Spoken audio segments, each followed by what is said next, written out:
Très bien, bonjour à toi, je m'appelle Serge Bindi et je te souhaite la bienvenue dans notre chaîne. Je te demande de t'abonner directement. Nous avons conçu cette chaîne pour t'aider à comprendre un certain nombre de compétences, les développer, les compétences que tu as, que tu pourrais avoir et te montrer comment est-ce que tu peux avoir des revenus sur la base de ces compétences. Donc si cette thème t'intéresse, je demande de t'abonner à cette chaîne, de partager tout ce que nous allons faire et de commenter, de nous poser des questions en dessous sur ce que tu veux comprendre, sur ce que nous avons bien expliqué, etc.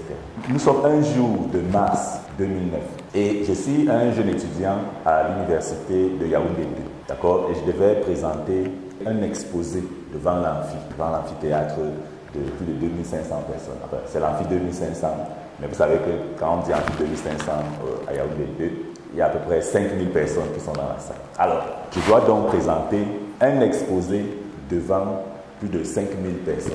Et le professeur est assis, je suis avec mes camarades et le professeur m'annonce. J'entre en salle et je présente le thème de l'exposé. Tout de suite, le professeur me coupe et me dit « Monsieur Bindi, ce n'est pas le thème de l'exposé que vous êtes en train de développer. » Alors vous pouvez imaginer le chahut qui commence dans la salle. « Ouais, qu'est-ce que tu fous? Tu es un toto, tu ne comprends rien et tout. » Je suis là, les mains sont moites, je transpire à fond. J'ai perdu le sens, j'ai perdu le nom du discours, je ne sais plus trop comment continuer, j'ai peur du public, etc. Et puis je reprends un peu de force qui me restait, je recommence à développer le thème, je recommence à expliquer le thème aux étudiants. Et lorsque j'arrive encore à l'énoncé du thème dans l'explication, je fais encore la même erreur sur laquelle le professeur m'avait repris il y a quelques minutes. Alors le professeur me stoppe net, il nous demande à tout le groupe d'aller nous asseoir, que nous n'avons pas fait bien notre travail, que nous n'avons pas compris le thème, que nous n'allons pas avoir la note qui est destinée à ce thème à l'examen. Alors tu peux t'imaginer la honte que nous avons ressentie, moi particulièrement parce que c'est moi qui devais présenter le sujet.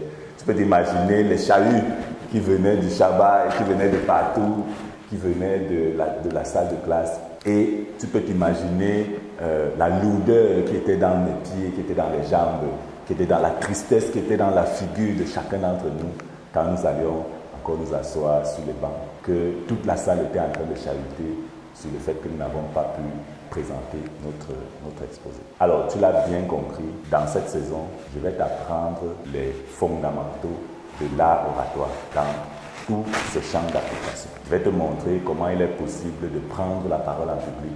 Je vais te montrer comment tu dois faire pour concevoir les choses dont tu veux parler. Je vais te montrer comment tu vas faire pour analyser ton audience, pour savoir ce que tu dois leur dire de manière à ce qu'ils aient un certain ressenti, qu'ils puissent prendre un certain type de décision par rapport à ce que tu leur as dit, que tu puisses les influencer à agir. Donc, toute cette saison sera consacrée à cet art ancien et cette compétence que tout le monde doit avoir, qu'on appelle l'oratoire. Alors, je n'ai pas fini l'histoire en te disant que j'ai pu remonter la pente d'une autre manière. J'ai trouvé un autre groupe qui avait quelque chose d'autre à présenter et j'ai fait une autre présentation. Je vais te parler de cet épilogue à la fin de la saison. Donc, si tu veux savoir la suite de l'histoire, reste accroché jusqu'à la fin de la saison. Je vais te montrer exactement comment est-ce que j'ai pu utiliser les concepts que je vais te montrer ici pour pouvoir rebâtir ma réputation, bien que les entaches ou les méandres de ce que j'ai fait ont pu continuer avec moi jusqu'à master, jusqu'à quand j'ai terminé les études. J'ai même eu à porter des sobriquets à l'université à cause de cet échec lamentable que j'avais eu dans une présentation à l'université. Alors, si tu ne veux pas te retrouver dans ce type de situation, si tu ne veux pas avoir à faire front à la honte, à la frustration, à l'incapacité de te présenter, de présenter tes idées, de présenter ce que tu sais faire, d'influencer les gens de manière à changer le monde dans le sens que tu veux, tu dois suivre cette saison jusqu'à la fin. La saison sera composée d'un ensemble d'épisodes que je vais appeler en fait des chapitres. Il y aura à peu près 8 chapitres qui seront autant de principes de la communication verbale, c'est-à-dire l'art oratoire. Donc, la saison est consacrée exclusivement à l'art oratoire. Je ne veux plus que tu passes ton temps à aller acheter des formations en art oratoire. Tu auras tout ce qu'il te faut ici. Je ne veux plus que tu passes ton temps à suivre des trainings, à suivre des storytelling et à payer des fortes sommes pour ça. Je veux que tu puisses aller vers quelqu'un qui sera capable de te suivre de bout en bout dans le développement de cette compétence. Je ne veux pas que tu passes de ton temps à acheter des formations sur l'art oratoire alors que la personne ne te suit pas de manière pratique, étape par étape. Si ce n'est que de l'information dont tu as besoin, abonne-toi dans cette chaîne et suis toute la formation que nous allons faire aujourd'hui sur cet art exceptionnel qu'on appelle l'art oratoire. Alors, je vais d'abord commencer parce qu'un grand général grec qu'on appelait Périclès nous enseignait sur ce qu'on appelle l'art oratoire. Alors, Périclès disait quelque chose de très pertinent. Il disait que si quelqu'un a déjà conçu quelque chose dans son cerveau, si quelqu'un a conçu une idée, une opinion, et n'est pas capable de l'expliquer en public, de l'expliquer aux gens en masse, alors il n'aurait même pas dû commencer à concevoir cette idée. Il n'aurait même pas dû avoir cette idée dans son esprit. Donc si tu as des choses que tu as dans ton esprit et que tu penses qu'elles sont pertinentes et que tu n'es pas capable de les présenter en public, alors tu ne dois pas les avoir dans ton esprit en fait. Ce ne sont pas des idées, ce sont des fantasmes, ce ne sont même pas des rêves. Parce que même quand tu as des rêves, tu dois être capable de les exprimer en public. Et c'est cette compétence-là donc que tu vas apprendre dans cette saison. Alors, nous allons revenir dans les fondamentaux. Et je vais essayer de t'expliquer un peu ce que on entend par art oratoire. Alors, lorsque je vais t'expliquer ça, je vais te montrer pourquoi est-ce que tu dois apprendre l'art oratoire aujourd'hui. D'accord? Je vais te donner un ensemble d'arguments qui plaident en faveur de ton apprentissage de cette compétence essentielle. Je vais t'expliquer quels sont les principes fondateurs de l'art oratoire. Dans la suite de cet épisode, je vais te donner le plan de notre saison. Je vais te dire comment est-ce que la saison sera structurée, quels seront l'ensemble des épisodes de cette saison et comment est-ce que tu peux profiter de ça au maximum pour mettre ces explications en pratique et pour exercer ton art oratoire devant les gens et devant l'audience que tu as choisie. Alors, il y a quelque chose de pertinent que je dois te dire, c'est que à Skywalker, notre rôle est de te permettre de développer tes compétences et de les transformer en source de revenus. Alors, si ce thème t'intéresse, je t'invite à me contacter sur le lien qui est à la description de la vidéo. Je t'invite à venir dans nos locaux, à discuter avec nous, à parler d'art oratoire avec nous, à suivre nos coachings sur cette compétence-là. Je vais t'expliquer même comment tu peux utiliser l'art oratoire pour te faire de l'argent. Parce qu'aujourd'hui, on t'enseigne beaucoup plus l'art oratoire. On te dit que c'est important et on te montre des techniques pour te permettre de parler bien en public. Mais on ne te dit pas ce que tu vas faire avec. D'accord? Donc, ce que nous allons t'enseigner ici, c'est comment est-ce que tu peux utiliser cet art pour développer des sources de revenus. Parce qu'en fait, tu as vu que dans la société actuelle a besoin beaucoup plus de gens qui se lèvent et qui parlent de ce qui les intéresse. La société actuelle a besoin de leaders, de gens qui peuvent porter le flambeau et qui peuvent défendre des intérêts particuliers. La société actuelle a besoin de gens courageux qui peuvent se lever et défendre, de présenter leurs rêves, de montrer que quelque chose est beaucoup plus possible, qu'il y a de l'optimisme dans l'air et qu'il est possible de régler les problèmes auxquels nous faisons face. Si tu es ce genre de personne et que tu te sens investi de ce type de mission, contacte-nous directement, nous allons t'enseigner, nous allons te suivre dans un procédé de coaching que tu vas adopter tout simplement et qui va te permettre de développer ton art oratoire. Alors, c'est quoi l'art oratoire? Qu'est-ce qu'on entend par l'art oratoire? La définition est simple. L'art oratoire, c'est tout simplement un moyen, d'accord, d'exprimer tes idées en public, dans le but d'influencer ou alors d'informer ou alors de divertir une cible donnée. D'accord? Donc, il s'agit d'un moyen, parce qu'il y a plusieurs autres moyens. Tu peux écrire des livres, tu peux faire des vidéos, tu peux faire du contenu. Mais il y a plusieurs autres moyens d'exprimer tes idées en public. L'art oratoire est l'un de ces moyens-là d'exprimer tes idées, d'exprimer tes rêves en public et de pouvoir, dans le but de pouvoir influencer les gens, c'est-à-dire de pouvoir causer, de pouvoir les amener à avoir une réponse particulière à ce que tu veux qu'ils aient par rapport à l'objectif que tu veux avoir et leur permettre de poser des actions particulières que tu as prédéfinies. D'accord? Donc, je répète de manière distinctive que ça reste vraiment dans ton cerveau.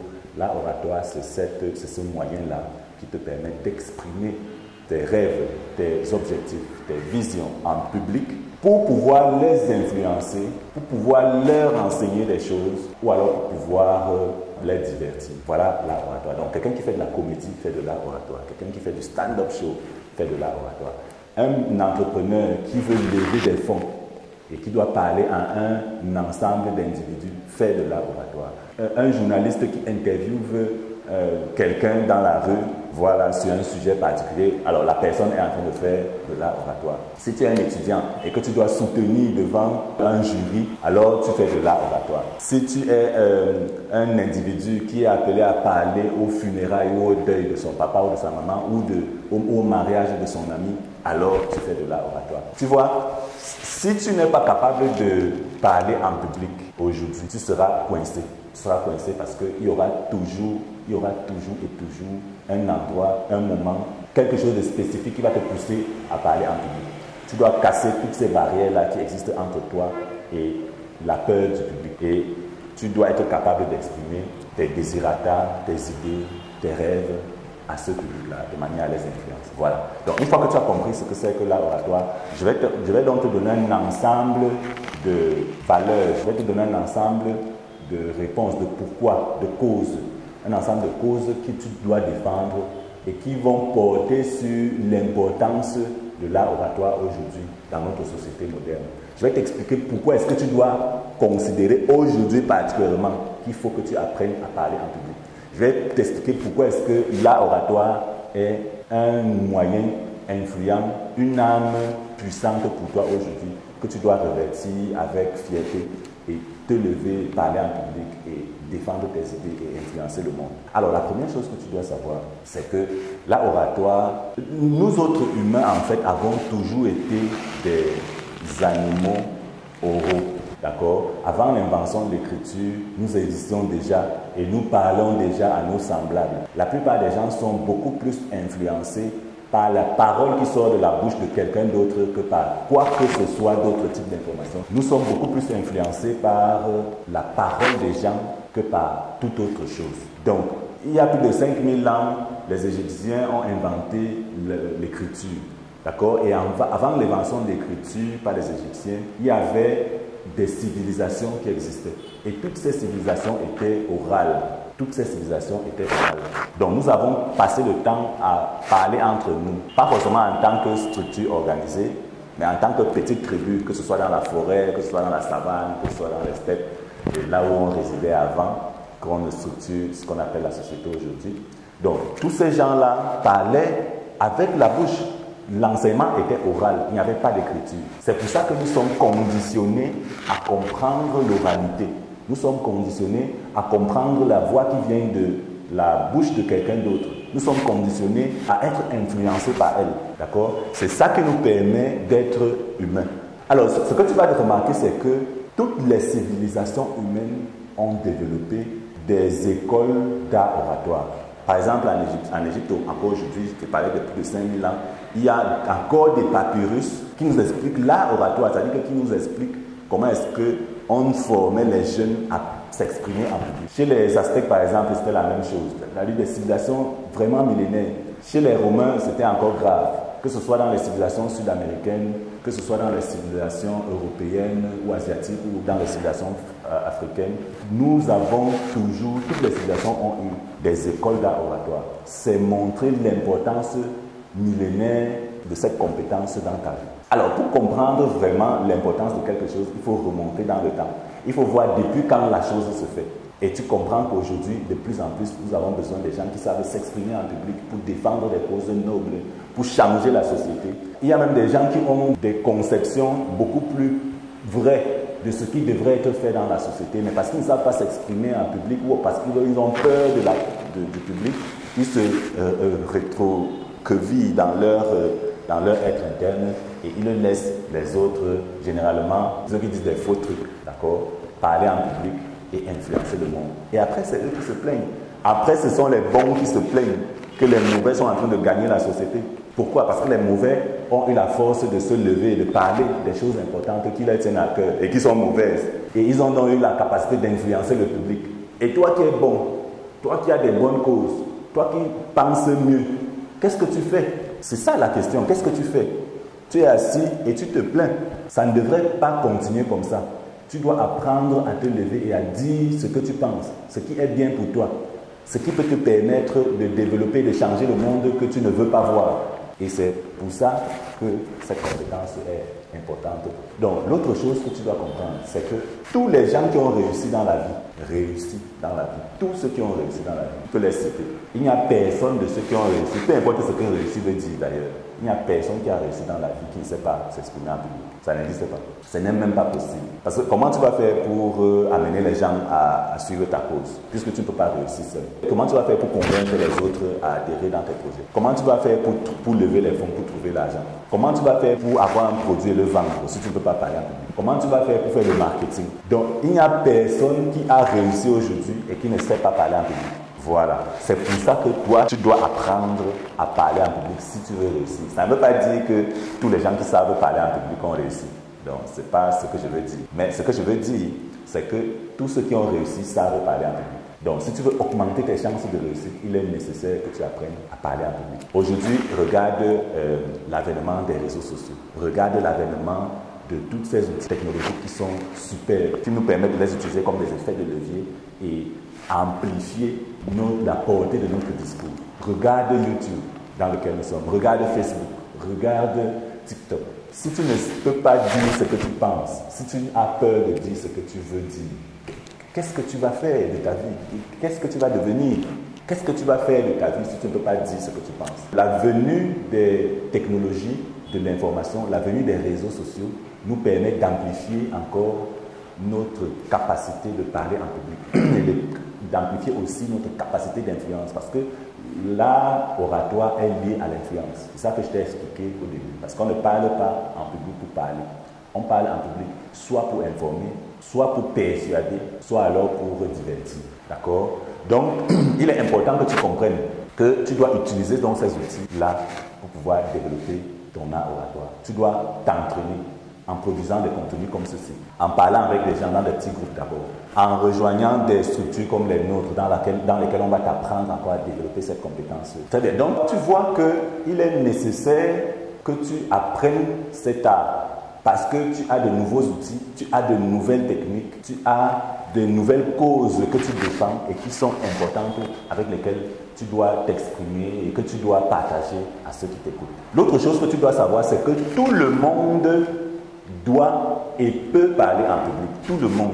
Parce qu'il y a encore des gens qui vont venir me dire, ouais, mais est-ce que c'est tout le monde qui va alors s'exprimer en public? Si tout le monde dit ce qu'il pense, est-ce que ça aura un sens? Est-ce que la société, blablabla, ce genre de foutaise? En fait, tout le monde doit s'exprimer. Tout le monde doit développer son art oratoire. Tout le monde doit développer sa capacité à influencer. Tout le monde doit être capable de dire ce qu'il pense de manière amplifiée. Tout le monde doit ajouter du sien à la construction de ce monde-ci. Parce que, cher ami, où est-ce que tu penses que le monde est en train d'aller? Où est-ce que tu penses que le monde est en train d'aller? Est-ce que tu penses que tu n'es qu'un spectateur de ce qui se passe là? Tu ne dois pas continuer à être un spectateur de ce qui se passe. Tout le monde peut prendre la parole et tout le monde doit développer son art oratoire de manière à influencer. Peu importe la carrière que tu fais, peu importe ce que tu fais dans la vie, même si tu es ingénieur dans des sphères très profondes, des choses très compliquées à comprendre, même si tu es un scientifique très avancé, etc., même si tu es un employé de la fonction publique, tu dois expliquer les choses aux gens, des choses qui te tiennent à cœur, que ce soit des choses qui sont dans ta carrière, ou alors les choses qui sont, ou alors même les choses de la vie que tu connais. Tu dois nous enseigner ces choses, tu dois nous apprendre ces choses. Et comment est-ce que tu vas nous les enseigner si tu ne parles pas, si tu ne t'exprimes pas? D'accord? Il est important que tu comprennes que tout le monde peut parler en public et tout le monde doit prendre la parole, tout le monde. Alors, le dernier élément que tu vas me dire, c'est que, ouais, mais Serge, tout ce que tu dis est bien, mais moi j'ai peur. Alors, la peur du public en français, ça se dit l'agoraphobie. Alors, l'agoraphobie, tu dois savoir, ça est la deuxième peur la plus prééminente chez l'être humain, après la peur de la mort. Donc, quand tu fais le classement des peurs dans l'être humain, la peur du public vient en deuxième position après la peur de la mort. C'est-à-dire que beaucoup de gens ont peur de parler en public. Moi-même, j'ai été extrêmement frustré de ne pas être capable de parler en public jusqu'à un certain âge. Bien que j'en avais vraiment envie, j'ai dépassé ces limites-là, j'ai eu beaucoup d'échecs, j'ai eu beaucoup de frustration, beaucoup de honte, mais j'ai passé le temps à travailler cet art-là. Je ne suis pas encore parfait, mais je travaille de manière à m'améliorer tous les jours. Et c'est ça l'essentiel. L'essentiel pour casser la peur du public, c'est de commencer à parler en public. C'est-à-dire que toutes les techniques qu'on va t'enseigner, et que moi-même je vais t'enseigner ici, parce que je vais t'enseigner des techniques pour briser la peur, je vais t'enseigner des stratégies, mais tout ça en fait c'est du bullshit. La seule chose que tu dois savoir, c'est que pour être un orateur, il faut parler. Et pour briser la peur de parler en public, tu dois prendre la parole. Donc, l'agoraphobie est une excuse, enfin, ou alors est à la source d'un ensemble d'excuses que les gens prennent pour ne pas parler en public. Donc, ils peuvent te dire, ouais, mais moi je n'ai rien à dire. Ils peuvent te dire, ouais, mais moi je suis nouveau ici, personne ne me connaît. Ils vont même te dire, mais je vais parler alors où en public? Je ne sais pas là où je vais parler en public. Si tu cherches un endroit où tu vas parler en public, tu cliques sur le lien qui est en description de la vidéo, tu nous contactes, tu vas parler en public chez nous. Nous allons te donner une audience, tu vas exprimer tes idées, tu vas exprimer tes pensées, tu vas exprimer tes rêves et tu vas développer cet art millénaire et cette compétence extraordinaire qu'est l'art oratoire. Donc l'agoraphobie doit être brisée en toi par une seule manière, en te levant et en t'exprimant en public. Donc une fois que je t'ai donné cet ensemble d'arguments, je t'ai expliqué en fait pourquoi tu dois parler en public. D'abord, je t'ai dit que la parole en public est un art millénaire. Pour comprendre l'importance de quelque chose, regarde depuis quand la chose se fait dans notre civilisation. Je t'ai montré que nous parlons en public depuis que nous avons vraiment évolué en tant qu'Homo sapiens. Depuis que nous avons commencé à communiquer avec l'autre, nous parlons en public. Je t'ai montré que toutes les grandes civilisations humaines de l'histoire de l'humanité ont développé des écoles d'art oratoire. En Grèce, on appelait ça les rhéteurs, ceux qui faisaient la rhétorique. D'ailleurs, mon ami Aristote a écrit un bouquin extraordinaire qu'on appelle La rhétorique et qui exposait donc les principes de l'art oratoire dans l'ancienne civilisation grecque. Il est important que, d'abord, tu peux lire le livre, c'est vrai qu'il est difficile à lire, mais les préceptes ou les concepts que ce monsieur avait énoncés il y a plus de 1500 ans sont encore utilisés par les grands rhéteurs aujourd'hui et qui sont encore utilisés dans l'expression orale d'aujourd'hui. Donc, je vais t'apprendre donc dans cette saison un ensemble de choses que je m'en vais t'exposer. Alors, quel sera le programme de notre saison? Notre saison sera constituée en 8 chapitres qui sont en fait les principes fondamentaux de l'art oratoire. Donc, au chapitre 1, nous allons parler du principe de la préparation. Donc, je vais t'expliquer pourquoi est-ce que tu dois te préparer chaque fois que tu dois prendre la parole en public. Quelque impromptu que ta prise de parole en public soit. Ça veut dire que même si on arrive à 2 heures et qu'on te coince dans la maison, une équipe télé arrive à 2 heures et te coince à la maison et doit faire un reportage sur toi ou alors doit faire une interview, tu dois apprendre à rapidement structurer ta présentation. Tu dois apprendre à rapidement structurer ta présentation. Pire encore, si tu dois faire une présentation publique devant une audience et quelque chose qui est annoncé depuis, tu dois savoir comment préparer. Aucune présentation publique ne se fait sans préparation. Donc la préparation est le premier principe de l'art oratoire. Donc je vais te montrer toutes les techniques de préparation, même dans les discours impromptus. Ça veut dire que tu es au deuil comme ça par exemple et quelqu'un te dit ok, tu dois faire le témoignage, tu n'as rien préparé, tu n'as rien fait. Comment est-ce que tu fais à partir de là pour avoir un discours structuré, quelque chose de bien pensé et quelque chose qui est effectif, qui arrive à influencer l'audience, qui arrive à traduire ce que tu veux dire. Par exemple, tu es parti au mariage de ton ami et on te dit, allez, dis quelque chose au nouveau mari. Tu ne vas pas t'asseoir là et dire, ouais, je n'ai rien préparé, qu'est-ce que je vais leur dire? Tu dois trouver le moyen de faire une préparation et de concevoir un discours dans la foulée qui va te permettre d'émerveiller la salle. Donc, nous allons parler dans le premier chapitre du principe de la préparation. Ensuite, nous allons parler du principe de l'attention. Voilà, l'attention est un principe fondamental dans la prise de parole en public. Alors, tu as déjà pris la parole en public peut-être, ou alors tu as déjà assisté à certaines prises de parole publiques. Tu vas te rendre compte que certaines personnes, quand ils prennent la parole en public, ne savent pas capter l'attention de l'audience. C'est-à-dire qu'ils font un monologue, ou alors ils se disent des choses à eux-mêmes.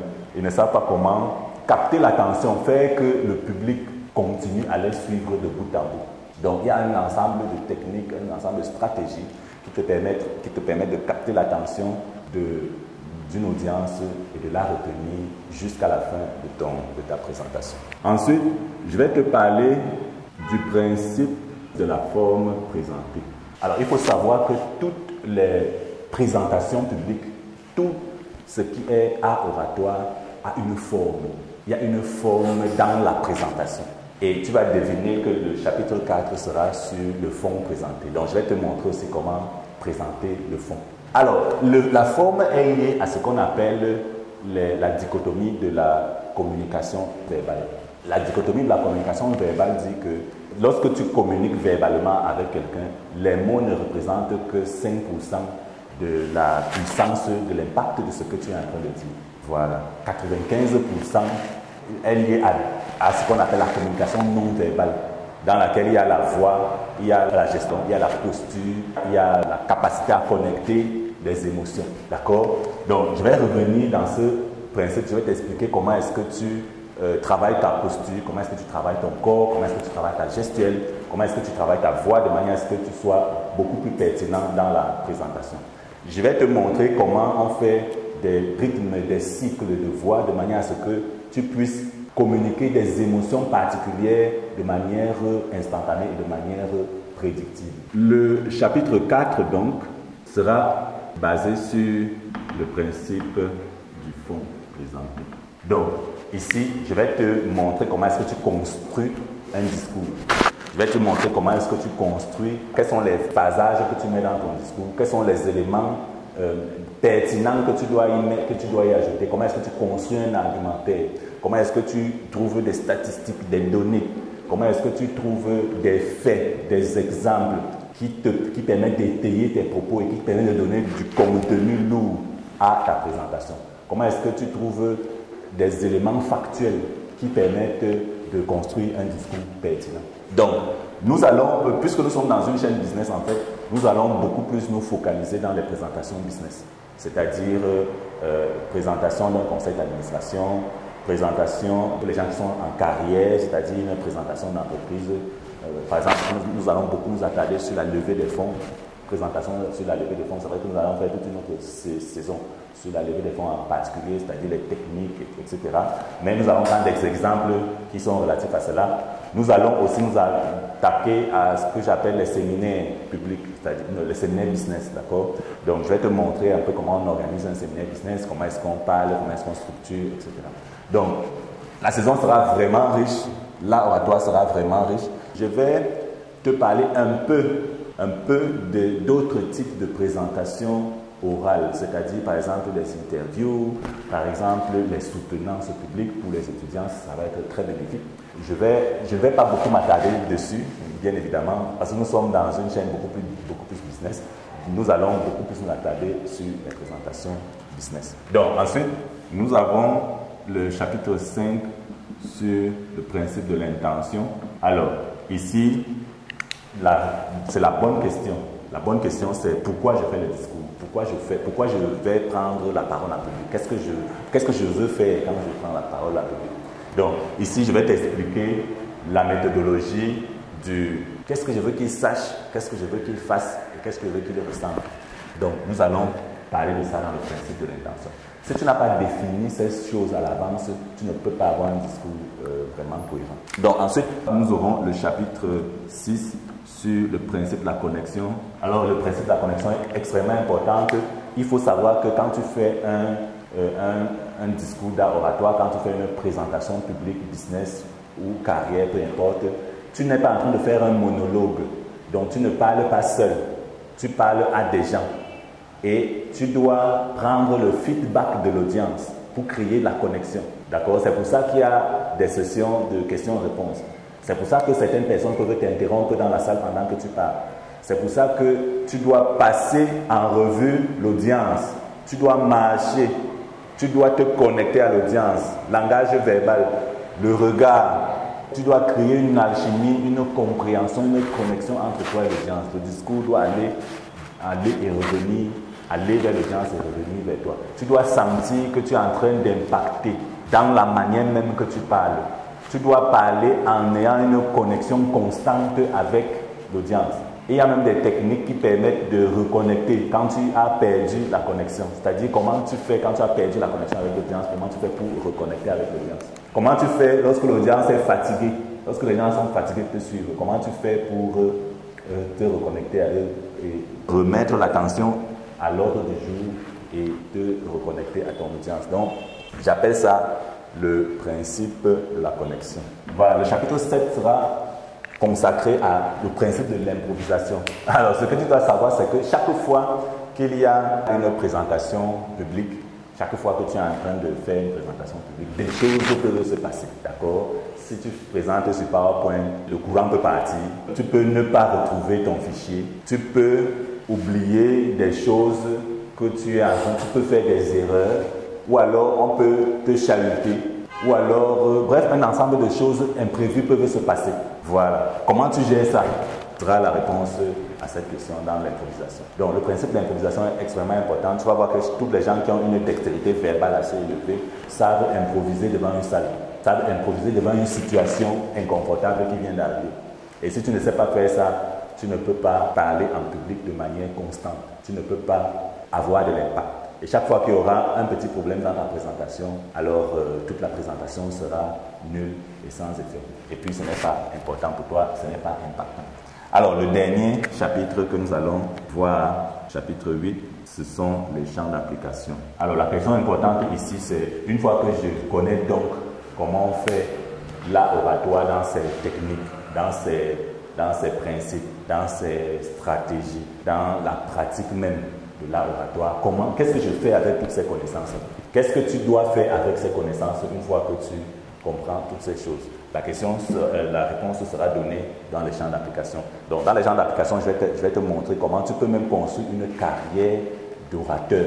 D'accord? Tu peux apprendre ce que nous allons t'enseigner ici et faire de ça une carrière professionnelle comme orateur. Tu peux marketer ça dans les entreprises, dans les établissements scolaires. Tu peux enseigner ça en ligne. Tu peux avoir des revenus à base de l'art oratoire. Tu peux même créer une école. Il y a même des instituts d'art oratoire un peu déjà partout qui vont te permettre, qui permettent aux gens d'apprendre à parler en public. Donc, il y a beaucoup de choses que tu peux faire lorsque tu sais parler en public. Tu peux même avoir une carrière politique. Les politiciens aiment les bons rhéteurs, les gens qui peuvent parler en public. Tu pourras lever les fonds beaucoup plus facilement. Si tu as une entreprise, tu pourras convaincre les gens à investir dans ton entreprise. Si tu as une entreprise, tu as un produit, tu as un service à vendre, tu pourras faire du marketing beaucoup plus facilement si tu sais parler en public. Donc, nous allons voir ici donc, les champs d'application de l'oratoire. Alors, j'espère que cette saison va être un boom dans ta vie, va apporter une certaine révolution dans ta manière de voir le monde, va te permettre de te lever et de parler de ce que tu sais faire, de parler de ce que tu connais, de parler de ce que tu comprends, de ce que tu penses, de la vérité que tu as et de ne plus t'asseoir dans ta chambre à te plaindre de comment le monde ne va pas bien alors que tu as la solution. Tu vas te lever et tu vas parler de ta solution. Tu vas te lever, tu vas nous enseigner ce que nous devons faire. Tu vas te lever et tu vas impacter le monde à travers l'art oratoire. Alors, je m'appelle Serge Bindi et je te donne rendez-vous au sommet.